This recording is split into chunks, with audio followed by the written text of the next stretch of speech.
เพิ่นสรุปให้แล้วบ่ว่าเรื่องค่าใช้จ่ายนั่นนี่เนี่ยเพิ่นสิรับผิดชอบให้เพิ่นเลยอยู่บ่เพิ่นว่าเพิ่นสิรับผิดชอบอยู่ว่าใช้จ่ายนำนี่หั่นแหละแต่ข้อยก็ยังบ่ได้ตอบปากกับเพิ่นข้อยก็ยังบ่ฮู้คือกันยังบ่ฮู้รายละเอียดอัน ก็ นี้ กินอย่างนั้นแหละเนาะมันจะได้สบายยังใช่ อ๋อ อ๋อหม่องนี้บ่ อยู่ขาเลย อยู่นี่เลยหม่องนี้เลย ขาเลยบ่ขึ้นถึงดาว เอ่อ อันนี้ที่ขึ้นดาวไปแล้ว อืม ใหญ่จัง มันฮักบ่เนาะหมอนมันฮักบ่ขาหรืองานนี่ก็ยังบ่ทันได้สรุปเนาะว่าเพิ่นสิเฮ็ดจังได๋แม่นเราติดตามเบิ่ง คันคือใจเอื้อยนี่หั่นอยากให้ผ่าอย่างเดียว โอ้ เพราะว่าคันเราได้มีแต่ผ่าบ่หาอีกหมอพุ่นหมอก ระดูกนี่มันกระดูกฮักเลยแม่นบ่ มันก็ข้อยก็บ่ได้เห็นคักเดี๋ยวนี้แต่ถามเพิ่นว่าเพิ่นว่ามันหักค่ะอีโกเพิ่น ฮัก ว่า ฮักโอ้ฮักก้อยมันซั่นเลยบ่เนาะมันต้องได้ใช้มื้อนี้เพิ่นพาเพิ่นต้องเอาเหล็กดามไว้ แม่น อ๋อ ใส่เด็กดามไว้แล้ววันนี้ก็ถ้ามันเช้าต้องได้มาผ่าออก ต้องได้พาเอาอีกบัด แม่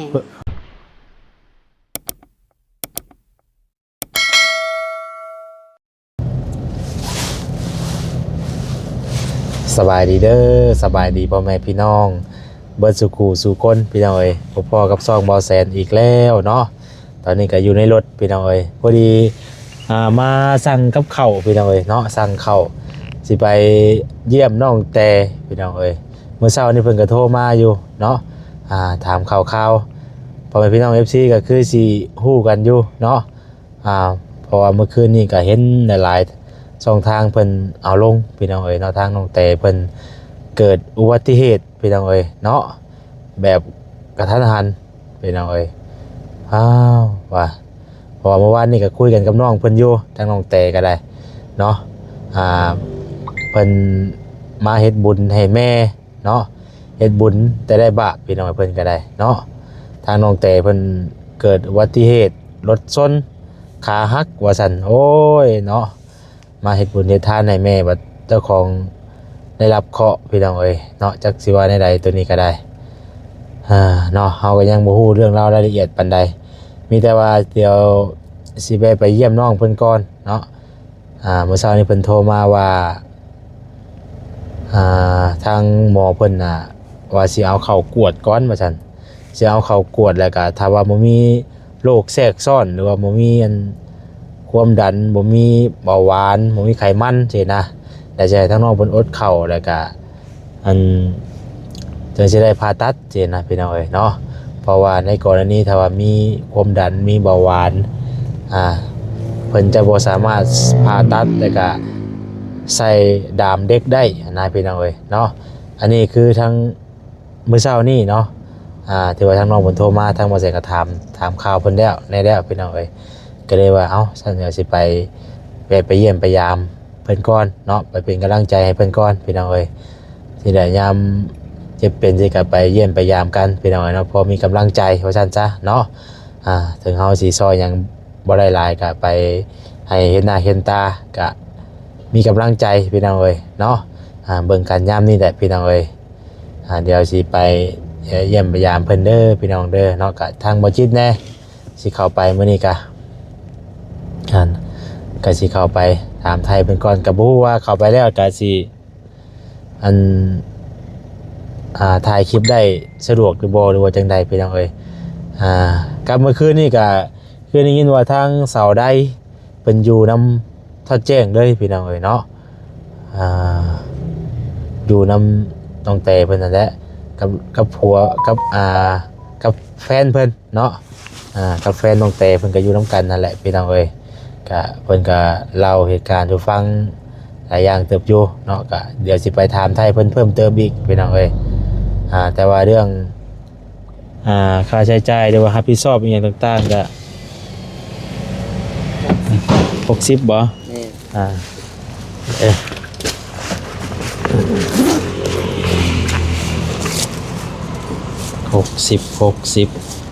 ลบเลย60,000พี่น้องเนาะซื้อกับข้าวไปต้อนเพิ่นก่อน อะไรเป็นกินเนี่ยเป็นอะไรสองกล่องเนาะอึ๊บยากได้พี่น้องไอ้เนาะบ่มีไผอะนะบ่มีไผรถจักอะไรสิเล่นไปซื้อกับข้าวจักอะไรสิเล่นโอ้ตอนนี้ว่าเซนเข้าใจเพิ่นดีอยู่พี่น้องเอ้ยอยู่ห้องแพทย์ห้องหมอนี่โอ้ยากแล้วยากเลยไปขออนุญาตก่อนแป๊บนึงเด้อพี่น้องเอ้ยเบิกรถซะก่อน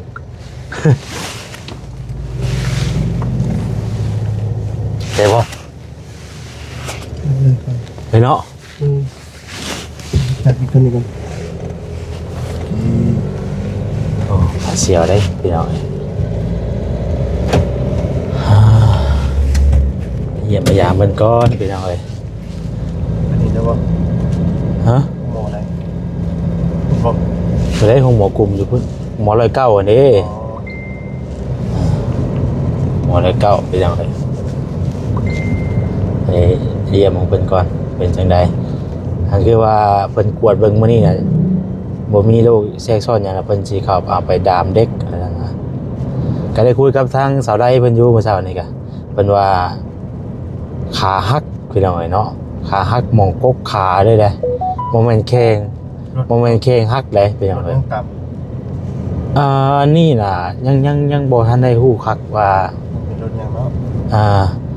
แม้ว่าเขามาซนนะเราเขาน่ะกำลังสิข้ามทางน้องเต็มว่านะเขากำลังสิข้ามทาง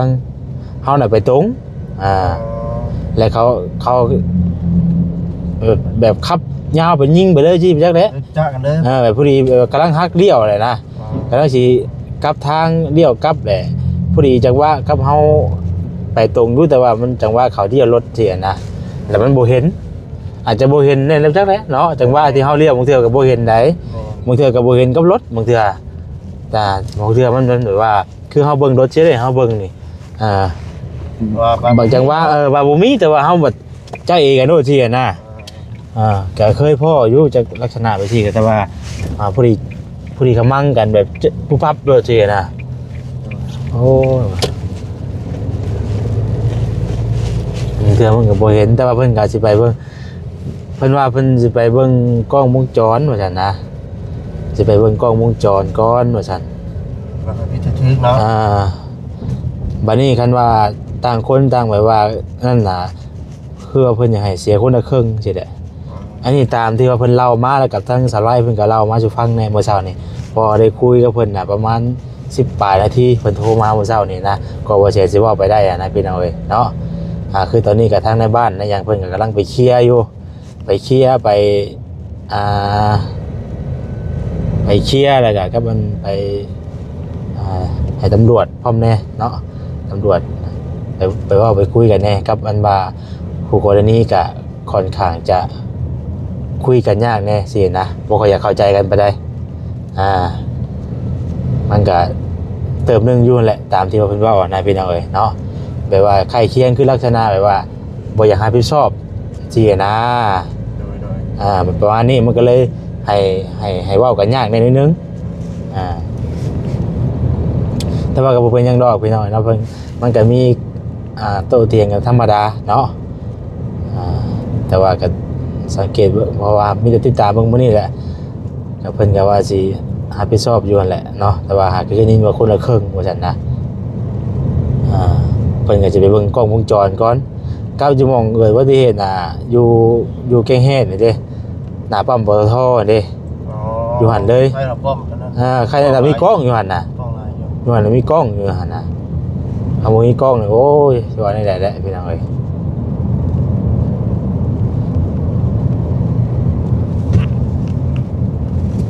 เกือบสลบไปแล้วอ่ะเกือบสลบไปผัวตบเอาตามทางเงินชาวไร่ไปสอนอยู่ฟังหมู่เช่านี่ได้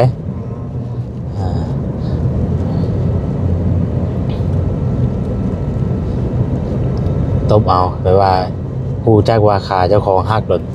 ตกใจที่ผู้จักแล้วตกใจได้เนาะคนเฮาเนาะล้มลงรถผัวไปโชว์หมอรถตีขาตีงบ่ได้บาดนี้ว่าโอ้นี่แหละพี่น้องเกิดอุบัติเหตุมันเกิดขึ้นได้ตลอดเนาะ ถึงเฮาระวังซำใดก็คือว่าเนี่ยพี่น้องเอ้ยนี่แหละคำว่าเกิดอุบัติเหตุน่ะเนาะเพราะฉะนั้นเฮาก็บ่ประมาทนั่นแหละมีแต่ว่าบ่ประมาทมีสติเนาะแต่ว่าเรื่องบางเทื่ออันนี้ว่าเรื่องอุบัติเหตุสมมุติว่าเฮาระวังอยู่แต่ว่าหมู่ว่ามาชนเนาะก็มันมีหลายกรณีตัวนี้นะพี่น้องเอ้ยเพราะฉะนั้นเฮาก็มีแต่ระมัดระวังนั่นแหละพี่น้องเอ้ยระวังย่านในรถลายคือเฮาออกไปเบี้ยไปงานอยู่ซุมื้อไปสิแล้วนี่บ่จักเด้บ่จักว่ามันสิเกิดหยังขึ้นออกไปแต่ละมื้อมันบ่แหละออกไปเฮาอยู่กับรถกับอยู่กับถนนเนาะแต่ละมื้อนะอยู่กับถนนอยู่แล้วไปแต่ละมื้อมันบ่ขี่รถขี่ไปตลอดมันบ่แหละได้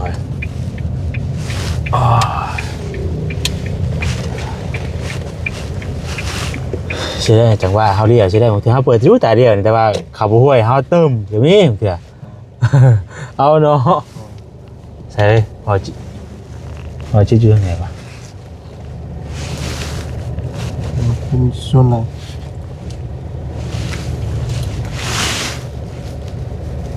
ใช่เด้น้องบาท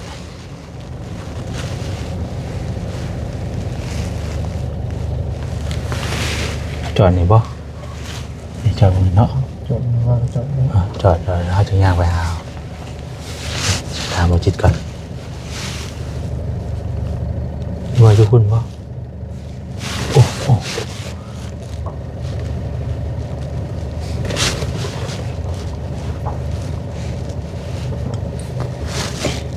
ก่อนเด้อ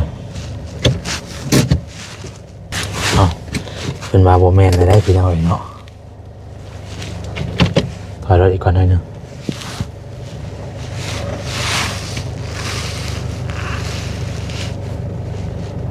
ทุบจักลงไปได้ปะโอ้ได้เลย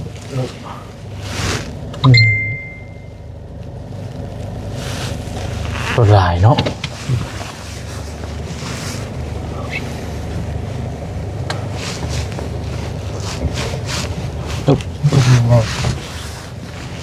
นี่เราบ้าได้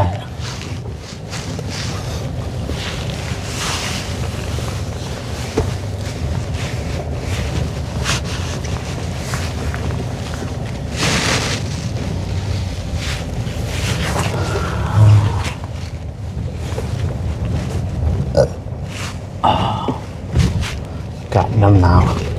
คุณบอกอ๋อนี่ดิแต่คือจังมาตลอดเนาะนี่เพิ่งกับว่านิ้วยังเอาไปดูนี่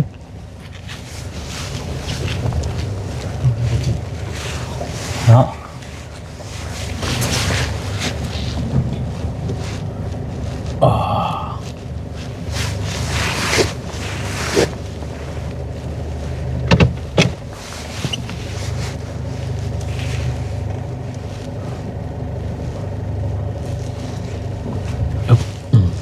โอ้ตกใจปั๊บ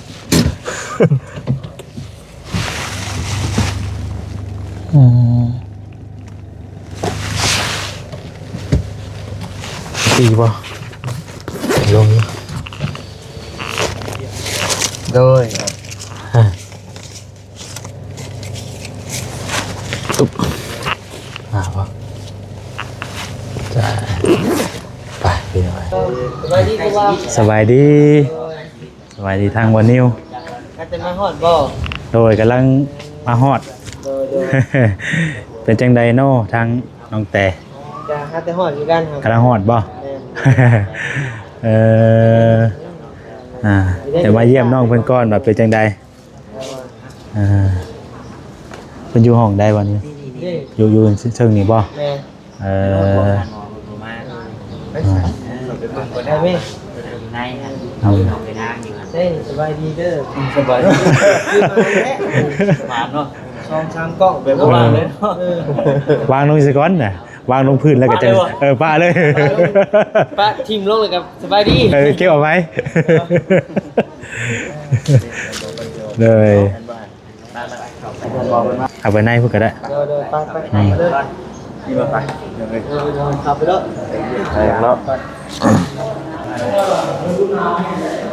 เอาเป็นยังไงฮ่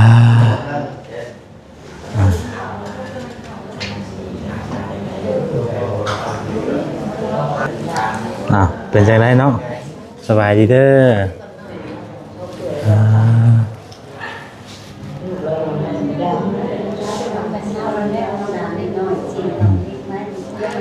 เป็นยังไงปวดบ่ ตัวนี้ใช้ยาใส่เนาะ ใส่ยาหมอเป็นมาจังไดมื้อนี้ พาใส่เต็ม หึเอาบ่ได้อีกเจ็บแผล แล้วมันต้องบอกก็ได้เนาะว่าก็ได้ อืม เบื้องไหนก็ได้ เบิ่งไหนเบิ่งนี่บ่ใช่ อ๋อ อ๋อหมองนี่บ่ อยู่ขาเลย อยู่นี่เลยหมองนี่เลย ขาเลยว่าเจ็บอยู่ขา เอ่อ อันนี้ที่คุณดาบไปแล้ว อืมมันฮักบ่เนาะหมอนมันฮักบ่อืม ตัวนี้ทั้งแคนหมอเป็นสาหัสกันก่อน ถ้าผู้กรณีมาสิบ่เพิ่นว่าจังได๋แต่ผู้กรณีน่ะเอาเดี๋ยวจะเอาอะไรอยู่แต่ว่าเนาะเนาะ ขับเลย ขาบเลยเลยซื้อกับข่าวว่าตอนไปยังไงได้กินข้าวกินน้ำได้อยู่บ่เพิ่นบ่ให้กินบ่ให้กินหยังเลย เป็นโรคมันเป็นจิตใจดีง่ายมีโรคไปมันเป็นจิตใจให้ อ๋อเพิ่นบ่ให้กินข้าวกินหยังเลย มีโอ๊ตตัวนั้น ให้อดให้คือในกรณีว่าเพิ่นกวดอ่ะบ่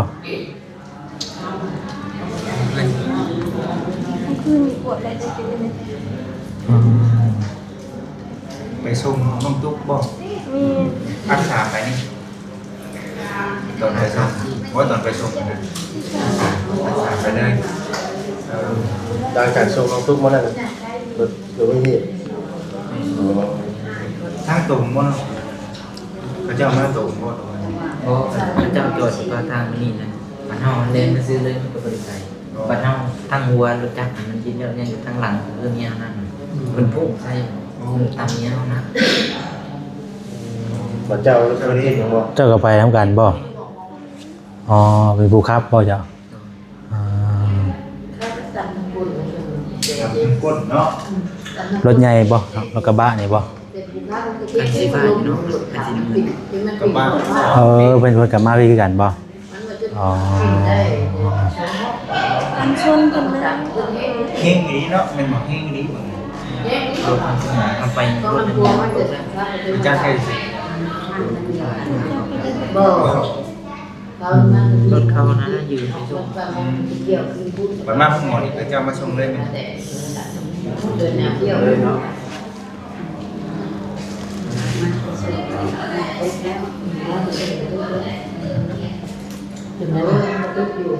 เจ็บอยู่บ่เนาะเจ็บเนาะ ปวด ปวดบ่ปวดปวดนะแบบ ผ่าตัดแบบ ยัง ยัง เป็นอะไรดีเขาก็ได้ผ่าลงเราคิว คิวเลยเนาะ คนได้ผมไม่ผ่าตัดเนี่ย แต่ว่ากวดแล้วติเนาะกวดแล้วเพิ่นว่าบ่ได้มีหยังโรคหยังบ่ผ่าตัดได้บ่เดี๋ยวยังเพิ่นยังบ่ได้มาแจ้งบ่อ๋อเพิ่นยังบ่ได้มาแจ้ง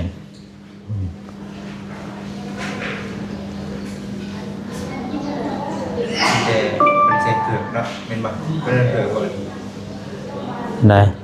ทำใหม่ใช่ก่อนทำใหม่ใช่เนาะ อืม เหยียดไว้ทีเนาะ กระดูกเกิด เวลาลุกไปมาก็ยากเลยเนาะ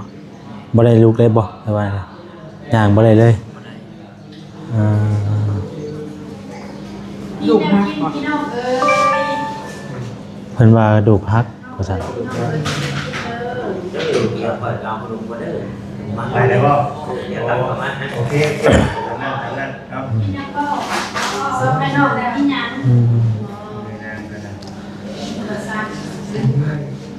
พี่ให้เอ้ยนางเพิ่นมานั่งอยู่พี่ก็ได้มานั่งพี่ถามเอ้ยนางนี่ก็ได้นี่ให้เพิ่นเราจะฟังในนั้นเล็กๆน้อยๆเนาะอยู่ใกล้ชิดกันจักที่ถามมาได้แล้วเนาะดังคน บ่ได้อยู่ในเหตุการณ์เนาะ แม่นเพราะว่าคนก็บ่ได้อยู่ในเหตุการณ์อยู่เพื่อนแบบว่าเมียนหันเมียนนี่แหละเนาะเพราะว่าเขาก็เฮ็ดงานเลย เรียนมาแล้วเลยจิ แม่นเรียกมัน คลิป เรียกมันแล้วแหละปานนี้ข้อยก็ไปเพิ่นหันความบอกเพิ่นลงวัดเพราะว่านกของลงวัดนกลงวัดแต่ว่านี่แหละ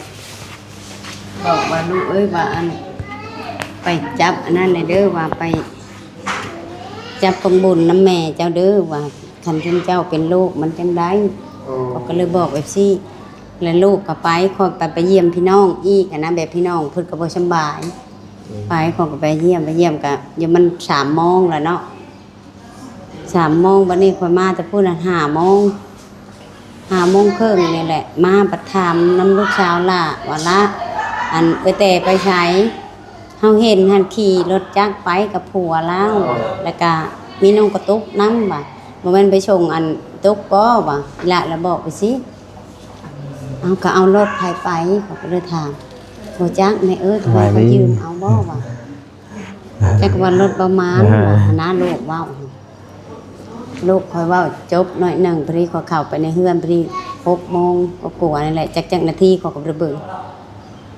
ลุงอันพ่อเฒ่าเพิ่นปัดแลนขี่รถจักรมานำนางเอ้ยว่ารถตามน้องกระแตงขาหักแล้วเขาก็ลอยลงเลยว่า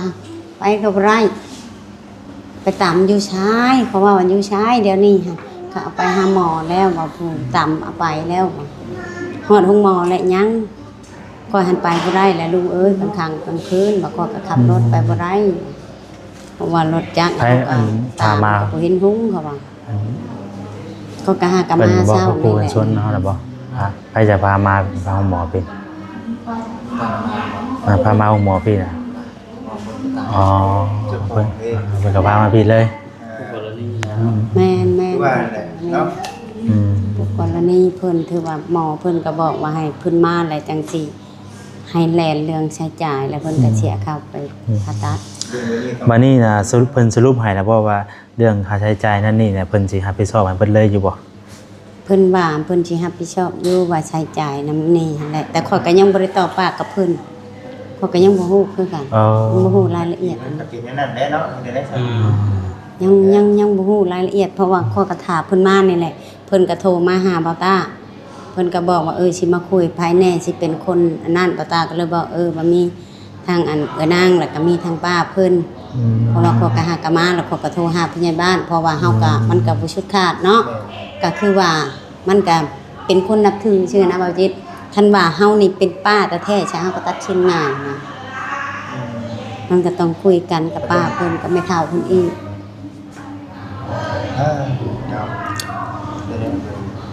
จักมัน เมียเกิดเนาะแล้วมันเกิดขึ้นได้ใช่ นั่นแหละข้อยหันเจ้าฮู้บ่คืนนี้ข้อยคิดว่าตอนไปแหละเป็นห่วงผู้แม่ม่านแต่คนแม่บ่ม่านมันขาหักขนาดแล้วผู้แม่ม่านมันสิช้ำได้จ้ะว่า ก็เฮ็ดเนาะยัง ข้อยก็อ้นนำผู้นั้นแหละแล้วบัดนี้ล่ะโทรมาบัดนี้แล้วว่า ให้ขามาเนาะ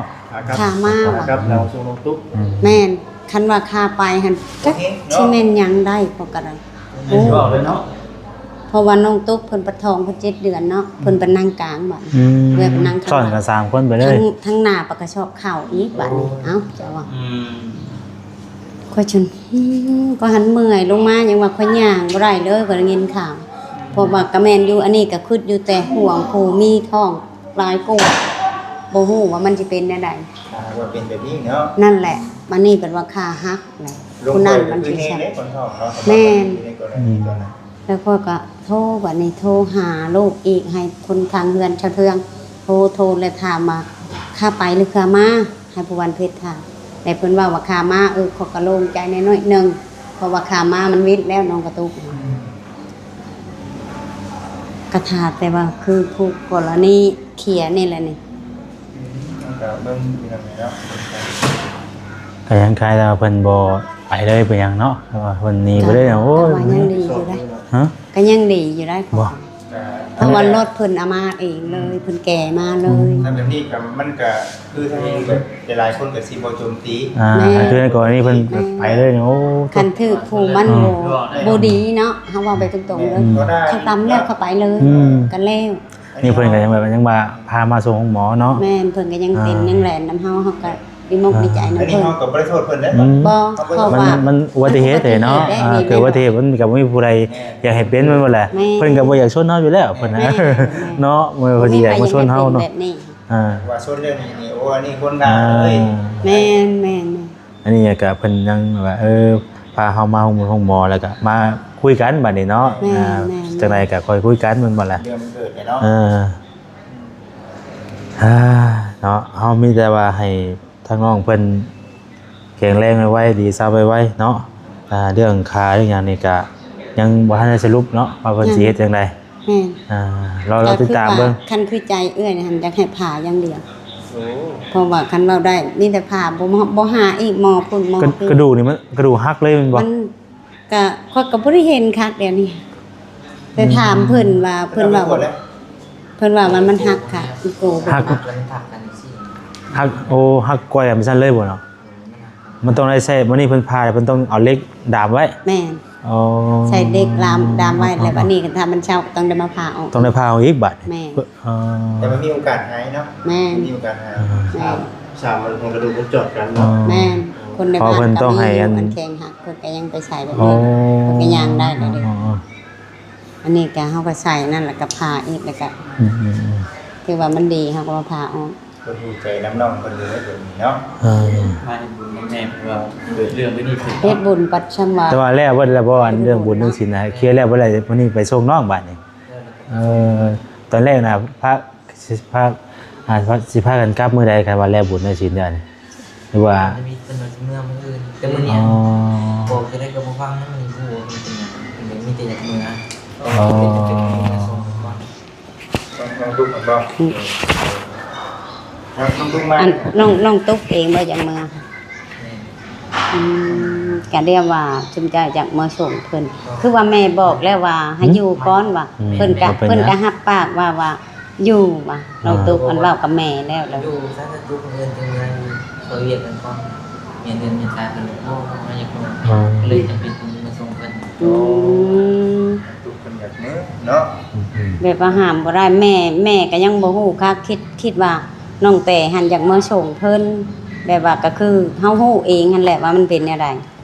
เพราะว่าแม่ก็เคยบอกน้องตุ๊กแล้วแต่เว้นแต่แล้วเวียกแม่ก็ว่ามื้ออื่นจะจังมื้อคันว่าบ่ได้ขี่รถใช้ทางก็คิดว่าแม่เองแหละสิมาส่งบัดมาบัดว่ามื้อแหละอ้าวแล้วเพิ่นเองอยากมื้อเนาะแบบอยู่บ่ได้ มันจองอยู่ก่อนเนี่ยมันจองจิตใจอยากเมื่อ แม่นแบบ ก็ยังดีแต่ว่าน้องตุ๊กกับเพิ่นก็เฮามาส่งเพิ่นฮอดก่อนเนาะคันคือว่าแบบว่าทั้ง3เลยแล้วโอ้แฮง มันซี่แล้ว 4เลยเนาะ ไปท่องแล้ว 4พุ่นแหละ เพราะว่าท้องมันก็7 เดือนมันก็เนาะคนมันก็ใหญ่เลยพุทธ4พุ่นแหละแต่แม่มาน่ะมันสิช้ำได้เจ้าบัดแต่ล้มน้อยหนึงมันก็ยัง แล้ว เป็น ก็ ใหม่เลย ขอของทางน้องเตเพิ่นเนาะทางน้องตุ๊กวิทย์ไปก็ถือว่าน้องตุ๊กกับเพิ่นบ่มีเคราะห์ก็เคราะห์ผู้นี้แม่นล่ะวะ เพราะว่า เนาะ แม่นเพราะว่ารถจักรก็ท่านว่าสิเคราะห์นำรถจักรเขาก็บ่แม่นว่าคือบ่ได้เป็นแฮงปานใดนี่เงินเขาเว้า รู้จักใครก็ แต่ยืมคนในบ้านนั่นแหละ มุ่นบ่น้องรถจักรเพิ่น กับ ผู้น้อง ก็บ่ได้มุ่ง บ่ได้เบิ่ง เพราะ เลย ว่าผู้ใหญ่บ้านเพิ่นโทรเคลียร์กันเมื่อ อ๋อ จามเมื่อคืนนี่แต่ก็ยังบ่เห็นว่ามันมุนบ่นะล่ะว่าผู้ใหญ่บ้านเก่งแฮดว่า